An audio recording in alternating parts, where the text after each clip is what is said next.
Hi, I'm Heather from the Saltire Society. Happy World Storytelling Day. At the Saltire Society, we love Scotland stories and we also love telling a particular story of our own.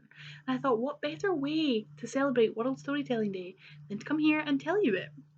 It has been a year since we've been able to tell this story. We always tell it to people who come and visit our HQ because it's a little bit creepy and it's a little bit gory and it's perfectly Edinburgh. And obviously, it has now been a year since we have been able to have people over to our office and tell this story.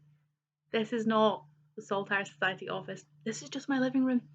And it is distinctly less historical and much less haunted than the Saltire Society. Because that's right, we have a ghost. And his name is William Begbie.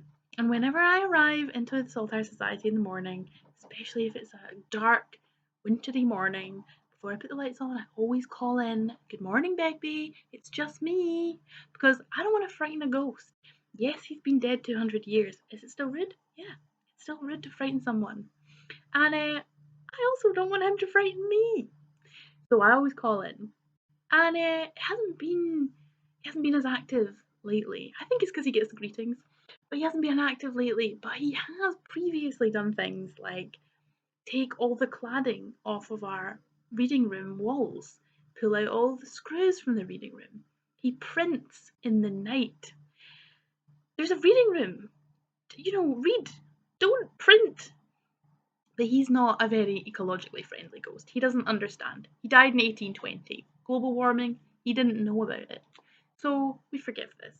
But he does print very random documents. It does keep it interesting. Thankfully, he hasn't learned to scan things, otherwise, we'd have proof of ghosts. So we have Begbie, and we know it's Begbie. We know that's his name because, unfortunately, Begbie was brutally murdered outside our front door in 1820. And poor old William Begbie, he just had a job like everybody else, and his job was cutting about the city, taking money from one place to another. Our building used to be the old Edinburgh Linen Bank, so they were printing money there. It was a great time. I wish we could print money there now. But instead, we have to rely on your memberships and donations, which you can do at saltiresociety.org.uk. So, he was cutting about taking money from the Linen Bank down to his own bank, the bank that he worked at. And that's not the safest way to do that. So he didn't even have a horse or a cart. He was just walking. So it's a different time. And so he took that money and he made it about 3 steps outside of our front door, and he was, yes, stabbed to death, which is a bad way to go, I would say. So strangely, the money was then a couple of weeks later recovered, and it was just buried under a park bench. And so I always harbour that there's a lot more to this story. Like I harbour theories about maybe Begbie was some kind of spy, and that's why he was murdered.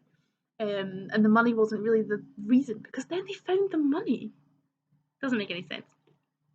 Anyway, so eventually they did convict a man of his murder, but the evidence is really shaky, and it honestly, looking back with our eyes, does not seem like he was the culprit. So poor William Begbie forever has no justice really. But he now has us. He has Sarah, he has Katrina, he has me.